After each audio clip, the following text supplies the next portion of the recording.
Hello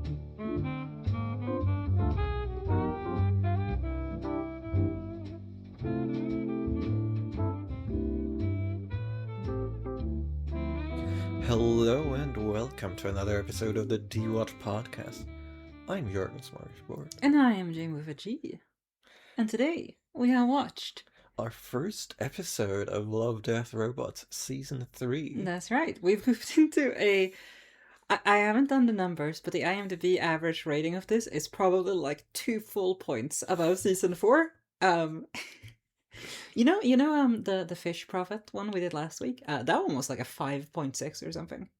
I feel like that's quite harsh. Yeah, I felt so too. There are some very lowly rated episodes of that season that deserve that. I think just got dragged down by general negativity. The episode we have watched today, because of course we're watching the seasons in reverse order and just picking a few episodes that seems like sufficiently sci-fi for our vibe. Smorgasbord, you might say. Yeah. Ironically, you're the one assembling it. Yeah, really messed up this, huh? But then again, you smorgasbord some books for literature season, so I suppose missed opportunity. And we have watched the episode Swarm from Season 3 of Love, Death, Robots. That's right. And shall we go into whether we recommend this episode, this little hive mind expedition of ours? We certainly can. Yeah. Yeah. I think it's pretty good. I think it's probably the least ambiguous yes so far for me. Well, see, the thing with this show is that, like, let's just dive into, like, my mini side thesis for a second. You mentioned, like, I know, Season 4 has, like, horrific ratings. Mm-hmm. And you know how, like, show ratings are, like, a really, massive example of selection bias. Oh, yeah. Because, like, the later the season, I think, like, ratings sort of stabilize, like, a bit in, but, like, if you're, like, usually you just, like, filter out people who are, like, not into it. Yeah. So, and, like, hopefully, like, in later seasons, what you have is, like, people who are, like, into it as the baseline, and then you can move from there, but, like, episode 1 and episode 5 of a show are going to have just, like, completely different samples. I think that's fair. Right? But I don't think that applies to something like Love, Death, and Robots.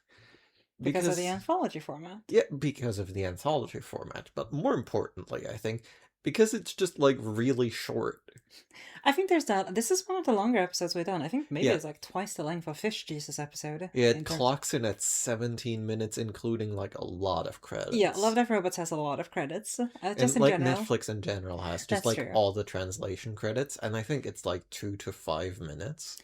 One thing I also want to say is that, like, I do think I also have not run the numbers on this, but I do think Love, Death, Robots has become less sci-fi over the seasons. Like, they just kind of integrate more different concepts, which I think isn't a bad thing. And I think also there's probably at some point around Season 2, Season 3, they realized, like, we can't keep doing the same thing over and over. There's only so many sci-fi short stories we can adapt. We gotta spread it out a bit. There's at least 10.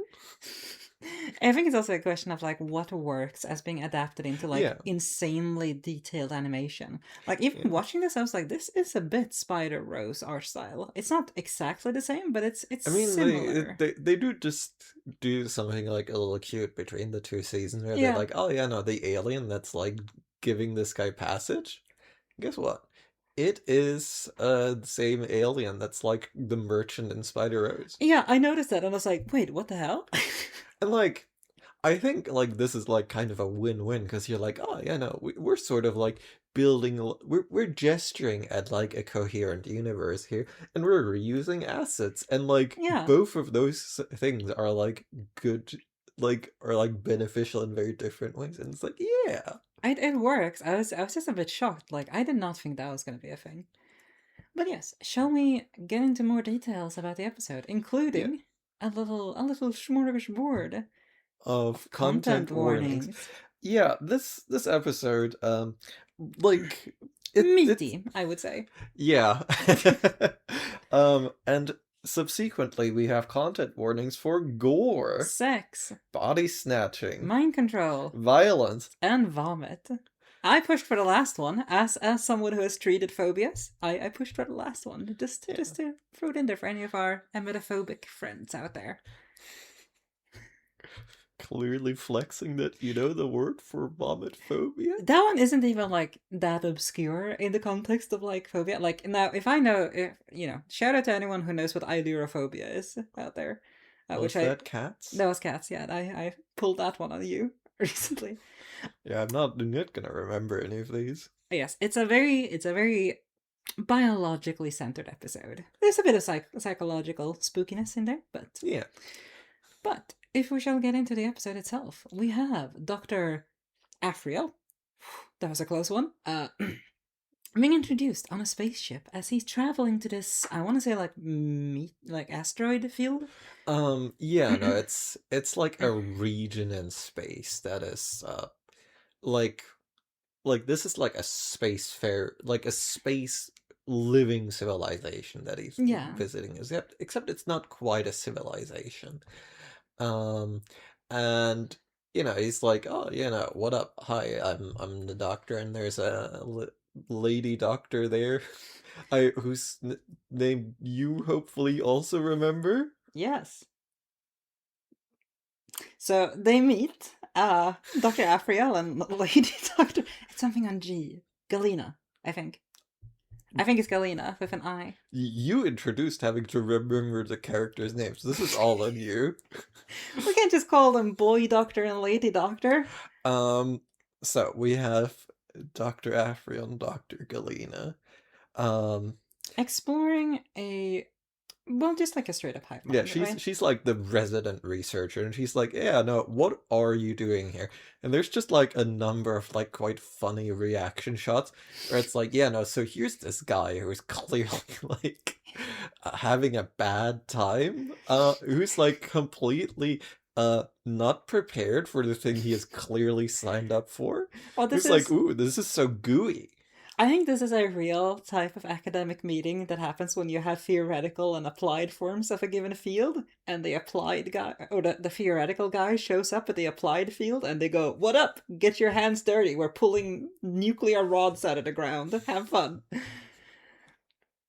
And that's roughly the intro, right? Like, yeah. we get the sort of like overview of this, like, supposedly ancient, like millions of years old hive mind of all these different... it's not a hive mind, it's just like an ecosystem. Yeah, I guess so. It's like it's a to use the technical term, a superorganism, right? It's like you've got a queen, and it's like, here's a new baby. It's for this function. It's like it's insect swarm cast type stuff. I do think we get the general implication that there's sort of like pheromone programming as part of it, but a lot of it is also just like doing whatever their instinctual brains tell them to do. There's also like a little bit of an interesting detail that I'm curious to get your take on, which is the like, oh, here it is. That they mention, I think this is the only species that gets a name, springtails, which are like, these are like, oh, like this old civilization that got absorbed into the swarm, and now they're parasites. Yeah. It's unclear, like, if they're just like hanging out in the ecosystem, or if they're actually like more explicitly part of the swarm. Well, she calls them parasites, meaning, and I think her meaning is that they don't contribute, and they're just sort of like, ooh, food. Relatable.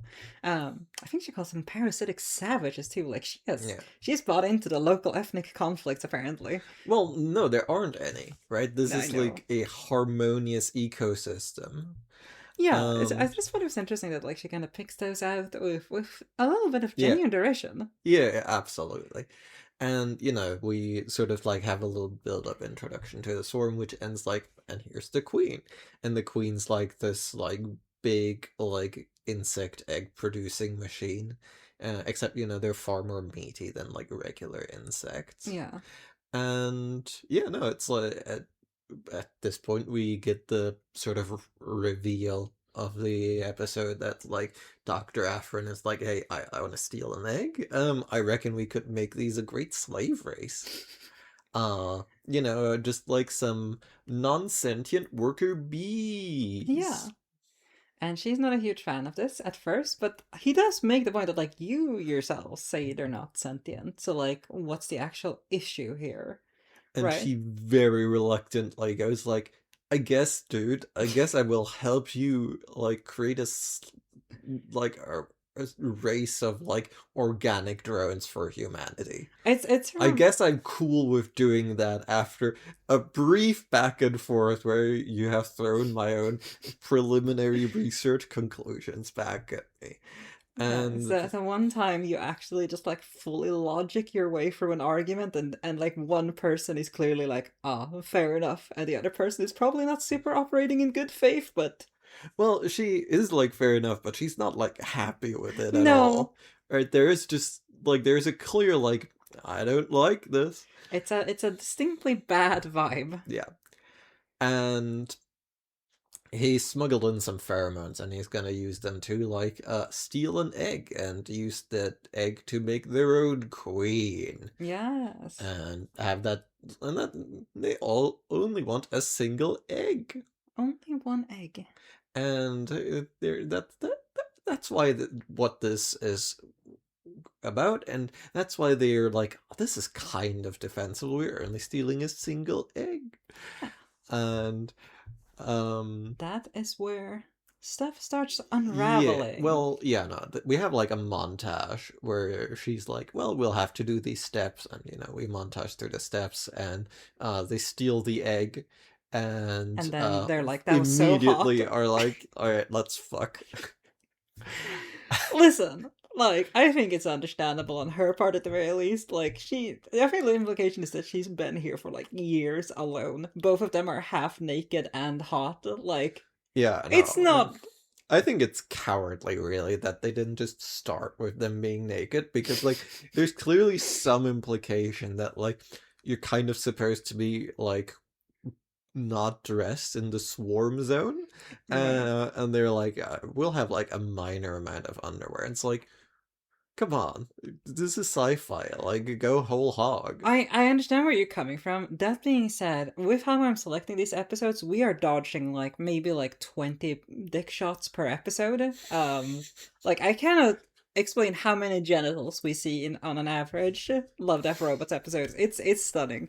Oh, Um anyway, there's a point where he goes like he's being contacted by one of the little insects, and they go, where's the lady? And he goes, I don't know, where's the lady? And like he ends up being led away, and then he gets struck by the warrior cast.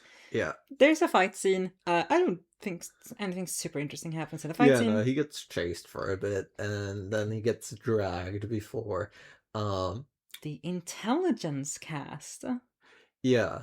and like intelligence in both meanings of the word, right? Both espionage essentially, or like counter espionage, I suppose, and just the smart ones. Yeah. And they have already captured Galena and using her as a vessel to speak to him. Yeah, as like a mouthpiece. Yeah, and it's basically a gotcha, motherfucker. You found the espionage T cells. You're about Yeah. to get immune systemed. And there's just like basically a negotiation where he has no leverage and the swarm's like speaking through Galena. It's like, hey, um we've done this a couple of times. Look at this guy. Used to be like a fucking warrior race, and we were like, hey, we can make those too, and then we improved them and threw them back at their like original race, and they won Yeah, because we've been doing this for millions of years, motherfucker. they used to be Romulans. Now they're eating vomit inside of the intelligence cast room. Yeah, and uh this sort of culminates at the statement that, like, yeah, no, intelligence is not an adaptive feature, Mm-hmm. and I can either absorb you or you can make some humans for me Yeah, to by mating with Galena, who, it like, has definitely been taken over at this point. well, there's like the actual threat that is being made here is very specifically like the big creature like briefly taking like the mind control tentacles away, and Galena just like giving like a flash of like terror as she like momentarily like is a person again. And then it's like, anyway, uh, this is what we can do, or you can just comply. And he's like, oh no, we're different. Humans are different. And We're he not parasites. We're not going to become like one of your many like sort of pet parasite races that you have on hand to like deploy in case like another civilization gets hostile. and the And response is, "Sure, honey." it's like, yeah, no, and that's he's like, yeah, no, I'm gonna prove to you that we're actually really cool, that humans are different, and that I'm going to do that by complying with everything you ask of me. Yeah. There's a detail here that's important because like he is like, I'm gonna kill myself instead of doing this, and the intelligence cast goes, that's fine by me. I will just eat your DNA and make more of you that way instead. Yeah. But yeah, I think I'm very biased here because I'm a longtime fan of insect swarms and sci-fi. Mm, Like I got exposed to StarCraft at a very early age, and I was like, yeah, this is cool. I'm yeah. into it. So I'm very biased in favor of this episode, but I also wanted to pitch it a little bit as a, let's say, less complicated parallel to Blindside, Oh which is yeah, no, also this featured is on this episode, on this podcast. yeah, no, like it's blindsight, but in more familiar terms, right? It's so here's a recommendation. Go back and listen. First read Blindside and then listen to our Blindside episode. And then come back to this. See, I did this mostly because I wanted it, I wanted to insert some happiness into your life where you could talk more about Blindside.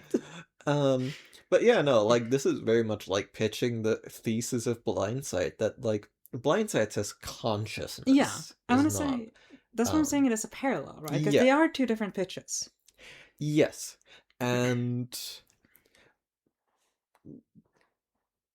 it's very interesting, right? Because I'm not sure that they are, right? They're phrased differently. Mm, And Blindside is like, yeah, consciousness is real and it's bad and it's pointless, yeah. right? Consciousness is a like specific like thing we can point to, and it's pointless. And you can be intelligent without being conscious. Now, I want to posit to you, like, if the big swarm is like capable of like vibing with the researcher and going like, yeah, no, just come hang out, you can research me, and I'll just like keep a little bit of tabs on you to make sure you're not trying to steal my genetic material and make a rival swarm. And if you do, knives will come out. Otherwise, everything will be chill. And that's the pitch, right? Mm-hmm. And how is that not intelligence? How is that not like it clearly smart? Well, I think I was thinking about this too because I think it's an interesting idea of like what is intelligence useful for? Because like another word that comes up, I want to say at least a couple of times in the episode is automation, right? Like we're Yeah. we're having this swarm described as biological Yeah. machines, like that they're not sentient and so far and so forth. The intelligence cast says something like, I'm only like a week old because your tampering awakened me." Yeah. And I think it's kind of an interesting idea that like intelligence isn't useful except you need it to use it when someone else pulls out the intelligence card, right? You know, you don't. If you're all in a knife fight, someone pulling out a Kevlar vest doesn't make any fucking sense. But if you're in a gunfight, if someone pulls out a gun, yeah, Yeah. like it is in a very literal sense counterintelligence, right? Yeah. And to its normal functioning, the swarm has no need of intelligence. It is perfectly automated as it is, according to the episode. Yeah. And it doesn't need to do that unless someone starts fucking with it. And obviously, it's a bit of a strange example because this is not a predator prey situation in the normal sense of the word, right? Like this swarm does not have something it is feeding on apart from fungi, and it doesn't have someone hunting it. It has someone trying to conquer it. And I do think those Yeah. are separate concepts. Yeah. Like I think the like it's clear like that it's like a defensive function, but like the thing it's actually defending against is like, say for the sake of argument, like it like evaluates the human plans and it's Hmm. like, you know what? I don't need that egg. You can have that egg. Um and there's clearly like the capacity for projection and going like, this will produce a danger to me. This will produce like a hostile civilization that has all my capabilities. Yeah. And that's right, that's a projection that happens before the intelligence supposedly is like brought online. Yeah. And like I don't know, like I It's a strange way of like storing intelligence, right? Where you're yeah. writing like a little trap, and then once Yeah. it's sprung, you go into the actual consideration stage. But Mm. obviously, to have that trap, there's an argument some previous generation of this swarm had to have had that intelligence to make the decision that at some point it might need intelligence. I mean, I guess there's like an argument to be made that like they just like tripped a wire that was like, all right, gotta grow some intelligence, and the intelligence then is like, I'm gonna need to take over this lady to figure out what the fuck is going on. Yeah, Right? Like there is like the um sort of possibility that there's like a reactive like thing happening. Which makes it like a bit more like coherent to me. That it's just like, if threat threshold is reached, create a countermeasure subroutine, and that one can then sort of go hog. I think this is also a case why I think this is a bit of a separate pitch from Blindside, because Mm. consciousness is a lot more abstract, right? Like the thing Blindside criticizes is the wrong word, but like talks about is more the cultural and sort of like relational thinking Mm. as extraneous to creating successful biology. And I think what this episode is more talking about, like I think what was interesting about this episode in comparison is that like intelligence is not an on-off switch at all, right? Like Yeah. there's it's hard to define, very notoriously, but if we're looking like broadly at animal species, right? Like there isn't some manner of intelligence in all of them. Yeah. It's just a question of like how much is it active, how much of it's passive, how much of it is like programmed in more concrete senses of the word, right? Like animals do gather information. Yeah. There is plants gather information to an extent, right? Like there Yeah. are sensors in as far as I know, essentially every living organism, and it is non-trivial to separate that completely from planning, from any other expression of intelligence. Mm. And I think this is why like this episode makes sense to me in some regard, that what it's saying is this more active sort of like planning type of intelligence as opposed to Mm. like gathering information and responding, but that is fundamentally on a spectrum. Yeah. No, like all right. So the thing is, there are like two Peter Watts short stories that are like roughly in this ballpark, and I don't think I can go there at depth. Um, but like I think like like there is a lot going on with this story, so I want to like just take a big run up Hmm. to like uh, just You get you in on what I'm like thinking of about this in terms you of can go for it. um so first of all, I think like it's got a very bizarre vision of humans, right? Anatomically modern humans have just been like hanging out in Africa for like a long time. Yeah. Um Before like anything like even weird started happening. Right? They were just like hanging out in the ecosystem going like, oh, hit rock, eat mammoth, sharp stone. I like being smart.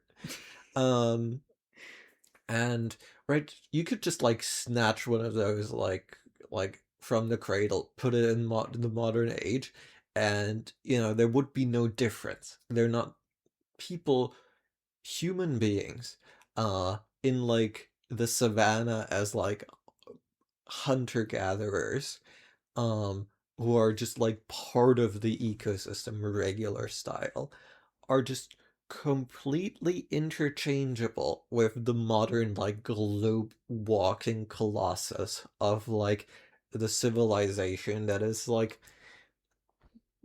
at all points like about to like just reaching all sorts of like ecological limits that are like so far out of reach otherwise, Mm-hmm. right? Those are not different entities, and on that basis alone I think the notion that like, oh yeah, no, intelligence is something that humans possess is quite questionable, because like you put one of us back there, and we're like, oh yeah, no, hit rock with rock, make sharp rock. Hmm, fire, make good meat. Yeah. Right? Like we're not different. They probably just I like don't I don't think I would figure out fire. well, no, but like someone's figured out fire. You're like, Yeah. oh, nice, a steak, right? And there are like sort of two major things that happen to, well, let's say three. There's three major things that happen. One, we get out of Africa and like kill all the megafauna and are like sick.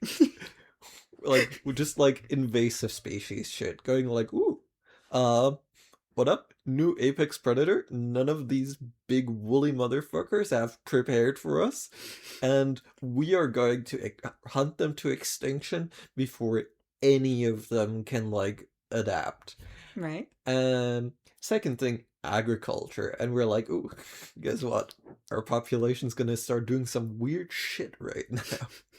And the third thing, probably the Industrial Revolution, where like, all right, so we've been doing weird shit. We're gonna like just crank that up by like another like order of magnitude, Yeah. right?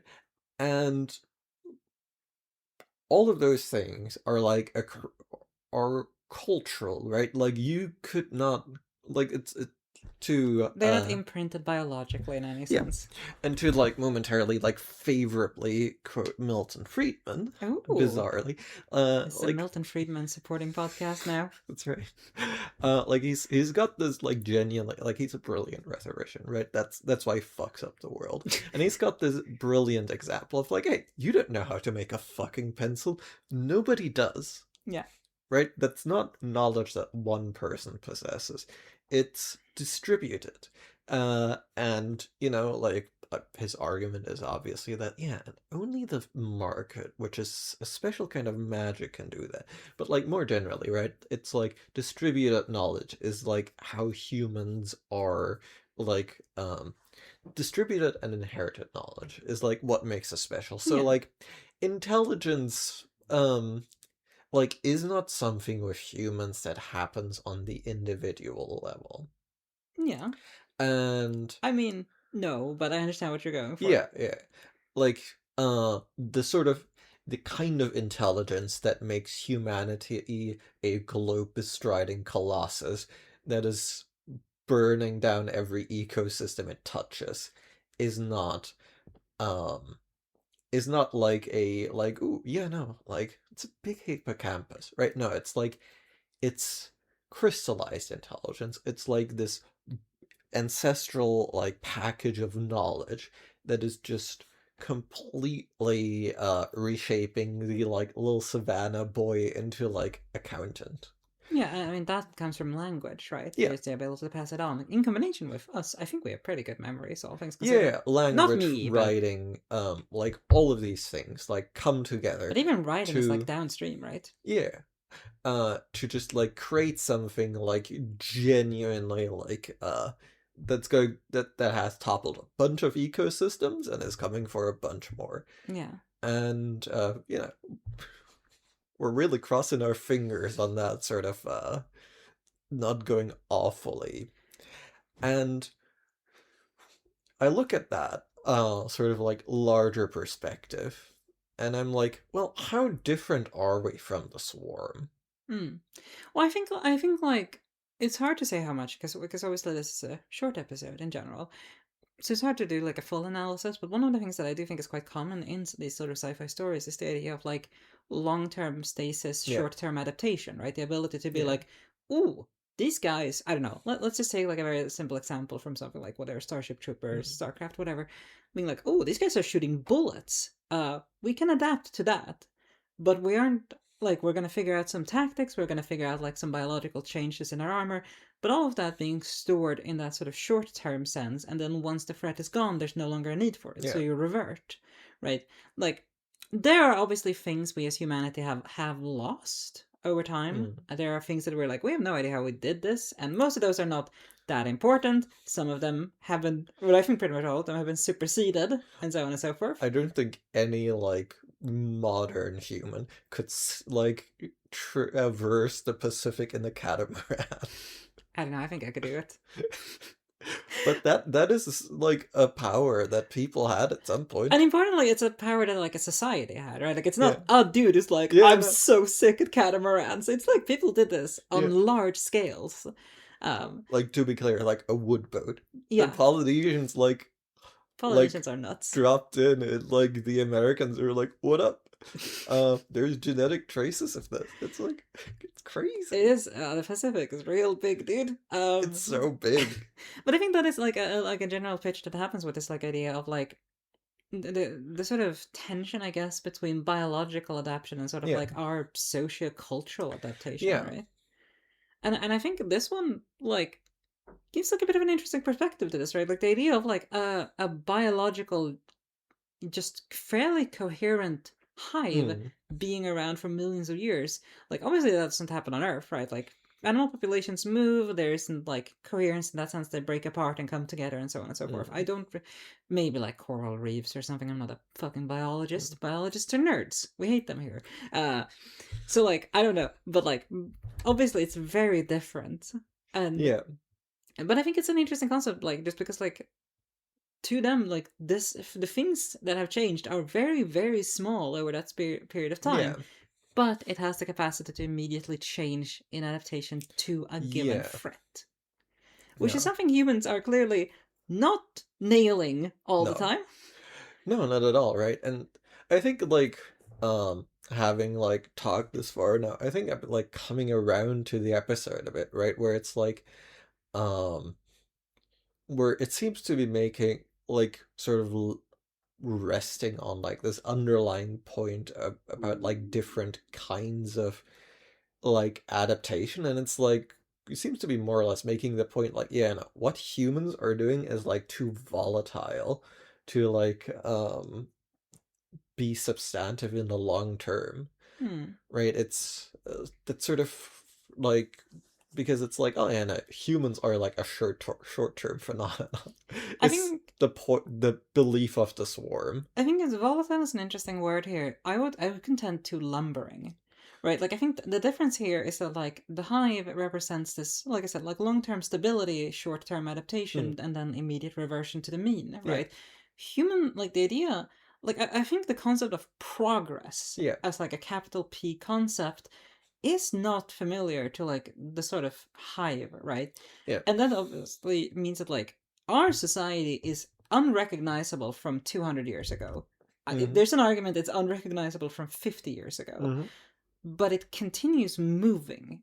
There is no reversion to the mean. There are Yeah, certain things that are more consistent, certainly. you know, Like like writing has stuck around for a while, and we're hoping it makes the end of the yeah, century at least. civilization, like cultures and civilizations used to like sort of like uh well, I don't even know if this is true, but like this episode is pitching like this swarm, it's in equilibrium, it's in homeostasis, it's stable, and humanity like no is not. Yeah, that's what I'm talking about. It as lumbering, right? Because Yeah, it's the other part of that is that it's hard to reverse a change that has started, yeah, and that I think is like I find it extremely generic sci-fi to be like humans will have wiped themselves out in 200 years. Like that's just a line that gets thrown out in a lot of this sort of shit.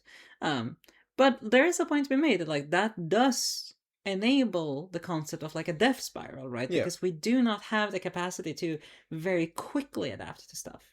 Yeah. I think also like, Like individually, yes, right? Like yeah, you throw a absolutely. person into new situations and like after 3 weeks they're like, this is normal. Yeah. But like you throw like but like you add that up, like and like a whole like culture will just be like, oh yeah, no.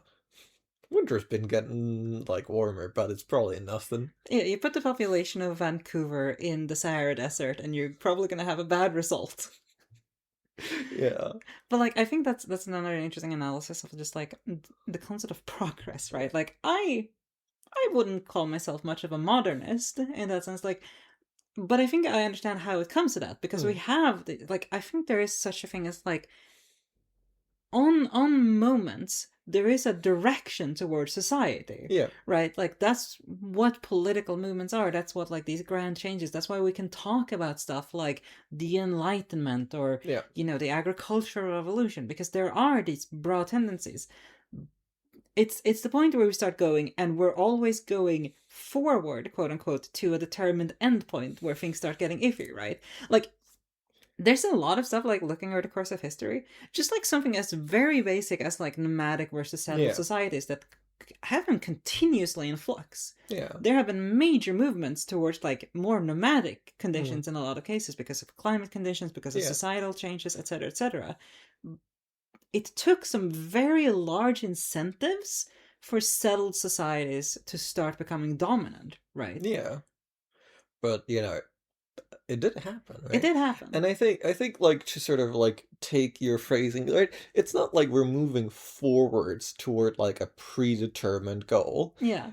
We are moving upwards and not towards a goal, just directionally, Yeah. right? Like number get bigger Numbers get bigger. is a genuine truth of like the like industrial revolution era like of humanity. There's like a very short like blog post that's really stuck in my mind that's about like a professor or something or another who's just like making the point like so the like singularity that like all the sci-fi writers, well, I think it's Werner Vinge originally, but like that like is now dominating like the minds of like everyone who's touched a computer recently. um right, that concept, like what if that's already happened, right? Yeah. What if the singularity is like a bit more slow moving, but like that's the industrial revolution and like it's going and it's uh and it we're just in the part where the curve has not just gone um so far upwards that it's that we've realized it yet. Yeah. I mean, like, look at charts sometimes. Just Yeah. like pick a societal indicator and look around the 1800s, Yeah. and things start happening, and like they haven't stopped happening. No. No, they're Uh, happening faster and faster. there are like some things that like have reached kind of a logical endpoint in a certain sense of the word. Like if Yeah. you look at like child mortality, right? Like that had such an insane shift over the like Yeah. 19th and 20th centuries. It's kind of like it's in the margins now. It's hard to Yeah. have that. But for the most part, like things are changing more and more and more and Yeah. more. And like I think it's an interesting concept of around like the idea of like what are the endpoints of this, right? Because like take something like agriculture, right? I think some people push this point too far. Mm. But there is a thing to be said that like when we started doing agriculture, our nutrition got worse Oh in yeah. a lot of ways. Like child mortality, I believe, did increase. We Like we our got nutrition shorter. per capita, to be clear. But Yeah, like exactly. societies did just like populations did just explode. It exploded and like it allowed for specialization, right? Like And it allowed to write things down and like yeah, not leave them behind because you suddenly can have stuff. Right? It allows to some like it allows the presence of a different kind of capital in like yeah. the Marxist sense. But it's also like a question of margins, right? Yeah. Because like nomadic lifestyles, just like if you were asking me like 5,000 to 6,000 BC, would you rather live in like what is it, Göbekli Tepe or like a nomadic tribe?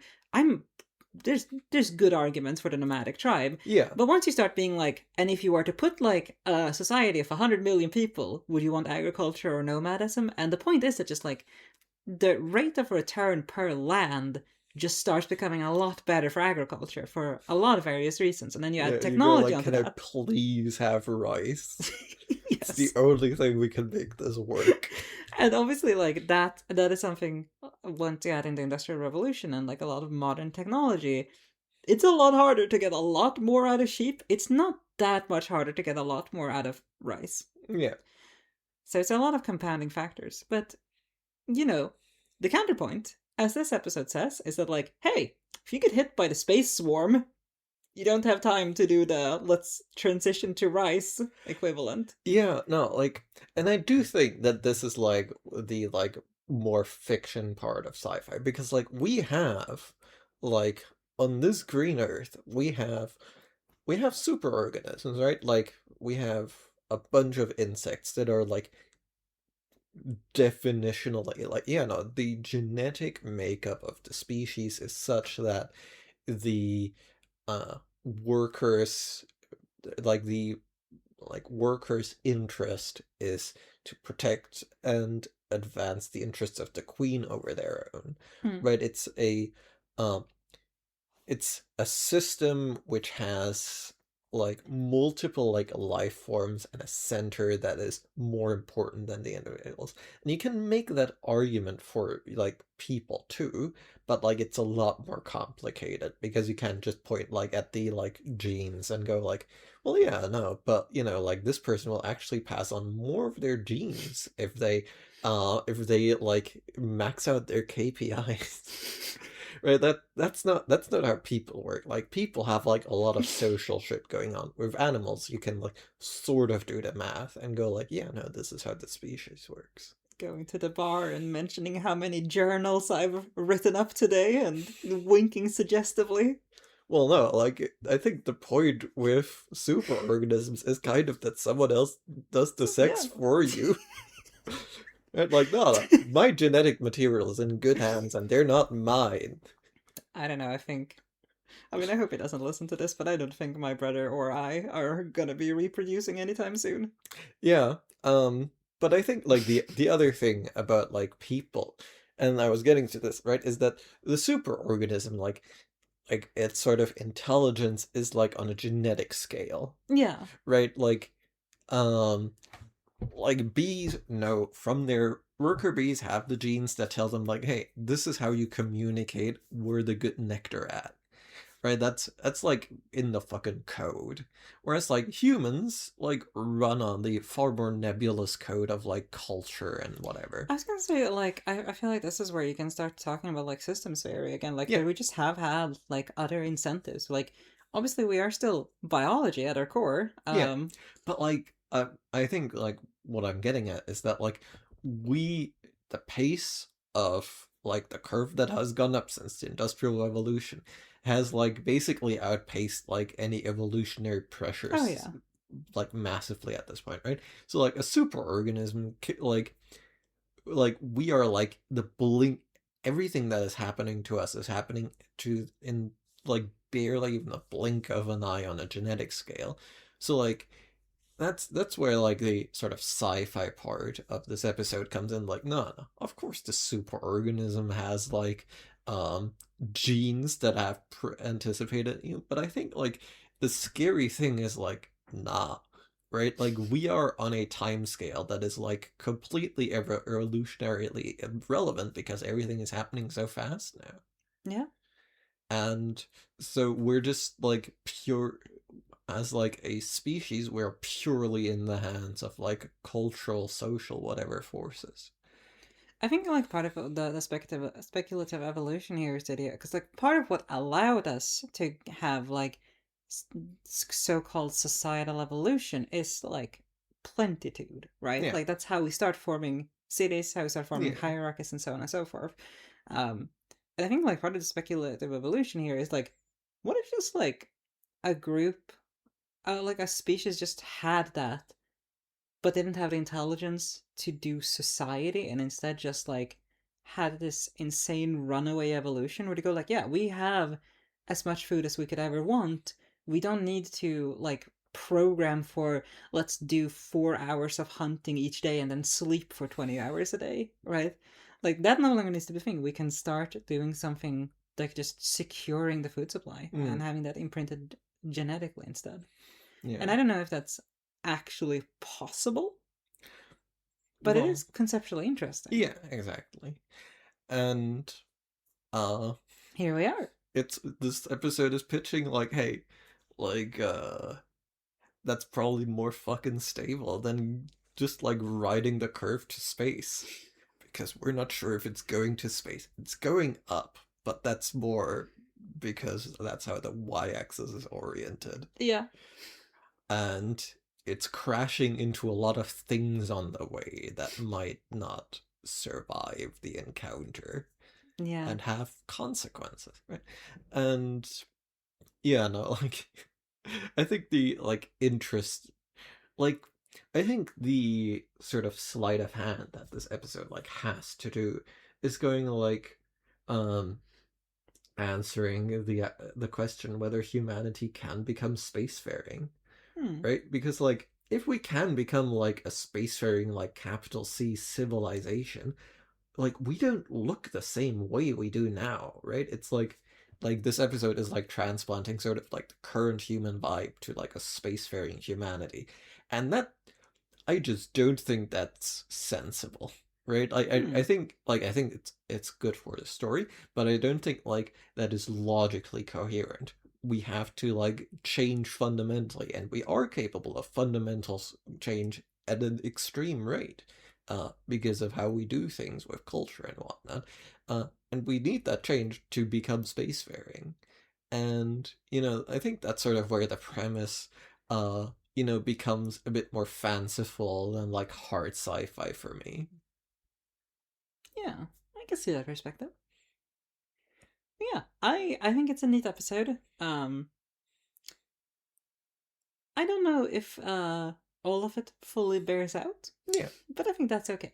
Yeah, no, I think we got I think it was quite invigorating.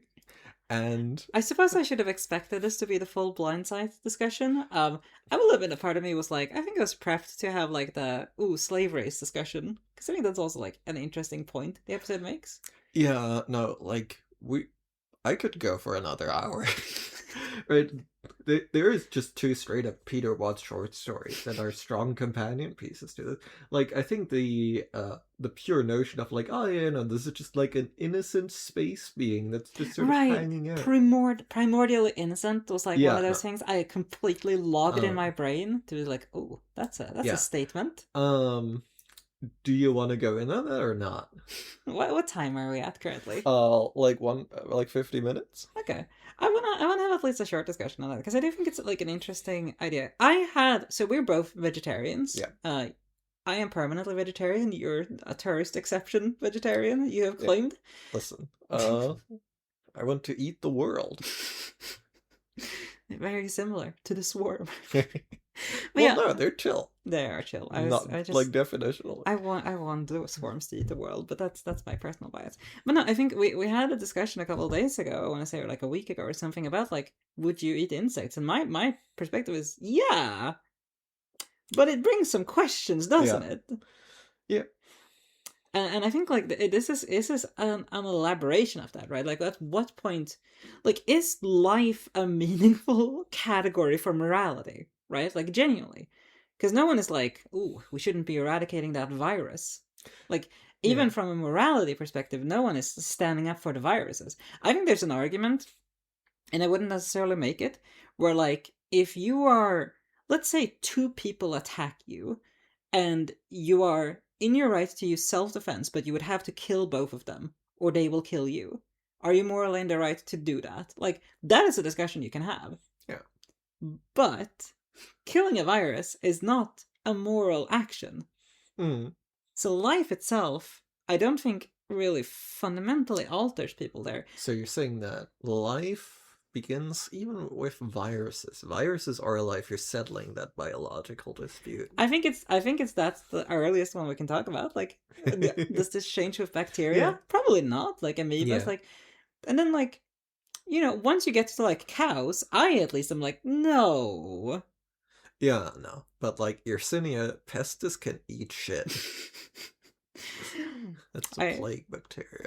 I know. Of course I know Yeah, about but the Yersinia. listeners must You don't know. think our listeners know about Yersinia pestis? How They dare do you? now. Well, yeah, that's true.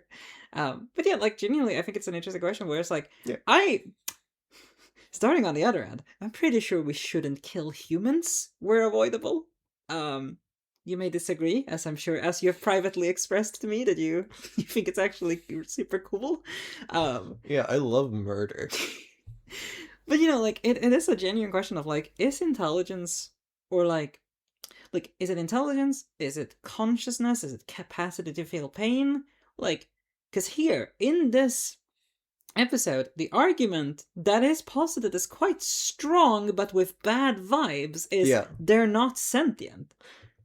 Yeah, and like it does just sort of feel like they're proven wrong just like on the facts rather than on the merits, right? So Right. the episode doesn't really like encounter, and I think like for me it is more of a like their perspective is too limited. If you like uh take enough steps back, like there's clearly like a living intelligence here. Hmm. Um and I think like the other argument is just like that they're, and this is like getting a little bit sort of fanciful here, but there is just like a sort of like deep internal merit that I would personally assign to like the sort of vibrant complex ecosystem. Hmm. And that it shouldn't be that it should like at least be treated with respect, right? And just going like, oh, we can probably make a slave race out of this. Like it, like that smells of hubris, right? But hubris is not the same as immorality, right? Like, if I'm like I'm gonna light a fire inside of my apartment, that's hubris. But I don't know if it's morally wrong aside the fact that I might be harming other people. Well, yeah, no, like I think my I think this gets to a general point where like these sort of like nominal moral arguments of a lot of like um people with a lot of power and money and technology, I think like are like not necessarily meritless on the face of it. They're just like, right, because it's far easier to lie about the facts than to go like, yeah, bad things good. Right? It's Yeah. so I do think like I tend to sort of I have a general moral pragmatism where it's like, nah man, I don't think this is the right discussion to have. I think they're lying. Well, it's the step of like, first of all, we don't have sweatshops, and second of all, the sweatshops are actually very high quality, Yeah. and third of all, the low quality sweatshops don't have that many people in them, and fourth of all of those sweatshop workers actually love it. Yeah. It's that staging. Yeah. I think like what this episode does posit is the idea that like, you're out walking, you're walking across like an ant colony, and one of them stands up and goes, "Please no, I have a family." It's you're about to accidentally step on them, or I guess it's more, "Don't do that, human. We will come for you." And that must be a very strange The revelation to ants have. assembling into a frowny face. That's so sick. Um But like genuinely, I think it's there is the point, right, where there is a reveal. yeah. It is so strange, right, as we discussed, like what Yeah. what intelligence means, but it is interesting. I mean, I think like the episode does like the episode is like kind of keyed in on this because like it does like its ending salvo is like, no, no, humanity is different, right? This is a story fundamentally about hubris, of going like, yeah, no, we're cool. We Yeah. we can be trusted with like the slave swarm. For sure, man. Like you have good judgment. Right? Like I think that is like where it sort of like really like nails that like weird space it's in. It's like, nah, like this isn't about the moral arguments. This is about like the like deep lack of humility that is driving all of this. There's a combination as well, I think, where it's like the intelligence cast that we end up seeing it's extremely ominous, Yeah. right? Like it's using a body puppet and it's like this giant sort of like dark Yeah. orange brain looming over you. But it's not wrong, No. right? Like it's using tools that are probably primitive to the point of torture. Um but like it is defending itself. Yeah. It's and I think that the cinematic language here is very interesting, right? Like it is the one framed cinematically as the villain, but like story wise as I'm just like you came here, tried to fuck with me, and now I'm going, don't fuck with me. Yeah, no, like like this is like a simpler version of the story is just like about a man trying to steal a nuke and going like, no, no, I'm not gonna use it for anything bad, I promise. Yeah. Like it's hubris all the way down. I think the other part that I find like something worthy of discussing at least is the primordially innocent uh like that concept, right? Because it's very Yeah, Christian. yeah, It's a no, and very pure like you are either someone who has or has not sinned. yeah, no, and like I think in another sense, it is also another bait and switch, right? Where it's like, oh yeah, no, like it's like it's this like it's humans being dumb.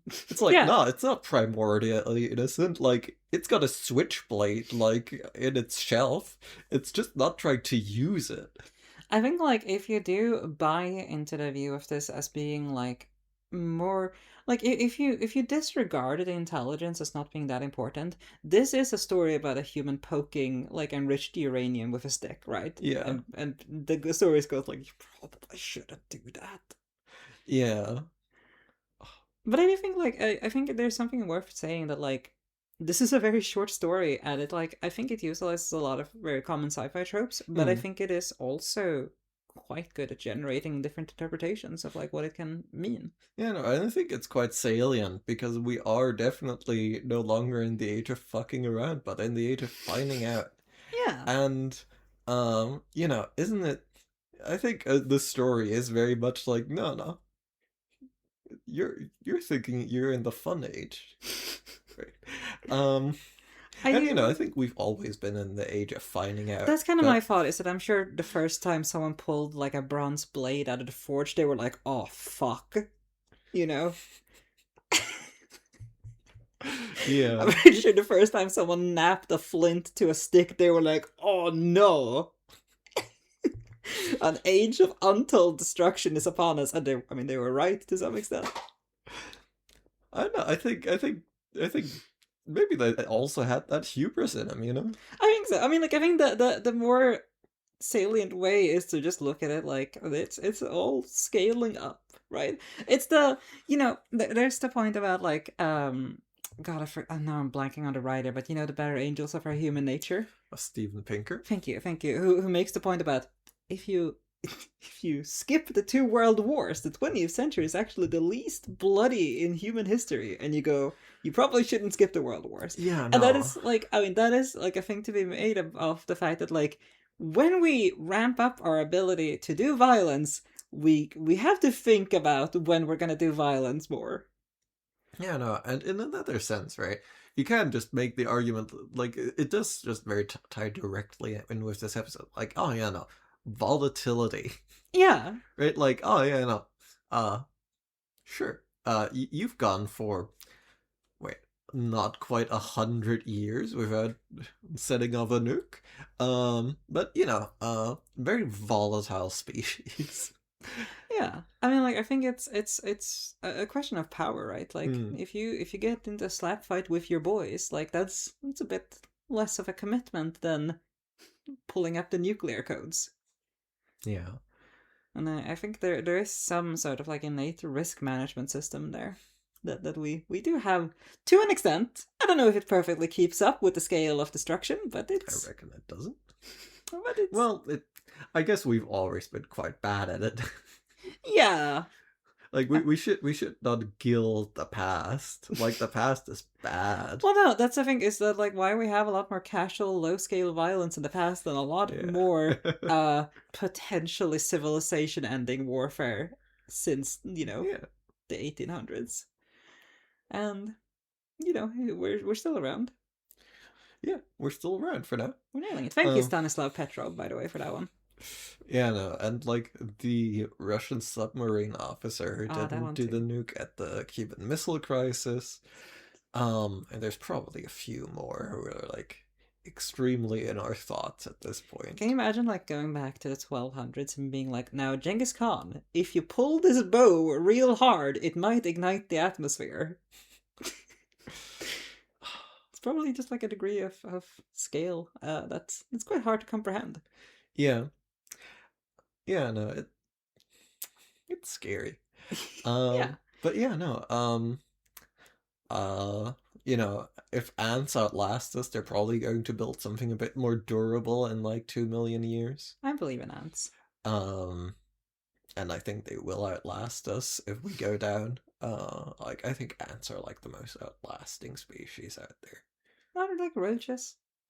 Yeah, but they're not super organisms. Listen, I love a Uh, super organism. I think they're very cool. Catchphrase for the podcast. I love a superorganism. Certainly, I think that fits you.